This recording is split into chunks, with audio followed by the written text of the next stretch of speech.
بسم الله والصلاة والسلام على رسول الله. أسأل الله بمنه وكرمه وجوده، أسأل الله جل في علاه أن يسعدكم سعادة لا شقاء بعدها. أخواني الغالين، لو نبني بيت في هذه الدنيا، بيت العمر، ماذا نفعل؟ نبيع ما ورانا وما قدامنا، نبيع ما نملك من سيارات، من ذهب زوجات، كل ما نملك علشان نرتاح ونبني بيت في هذه الدنيا. إيش رأيك يا حبيبي الغالي ترتاح وتبني بيت في جنات عرضها السماوات والأرض؟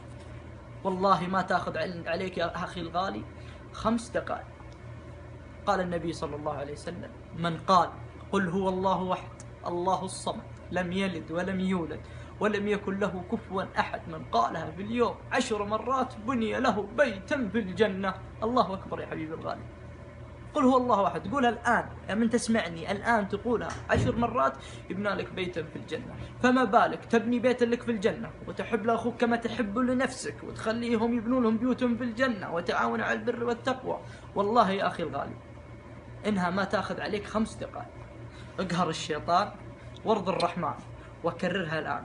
أسألك بالله يا من تناظرني، أسألك بالواحد الأحد جل في علاه، فاجئ أخوانك الآن اللي على الجوالات، ارسل لهم هذا المقطع، فاجئهم، خلهم يكررون هذه الآية. أسأل الله أن يوفقكم وأن يشرح صدوركم وأن يغفر ذنوبكم وأن يجمعني وإياكم في الجنة.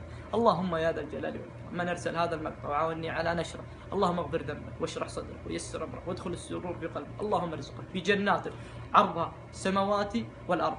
حبيب الغالي، اقهر الشيطان وارسل المقطع لإخوانك لكي ترضي الرحمن.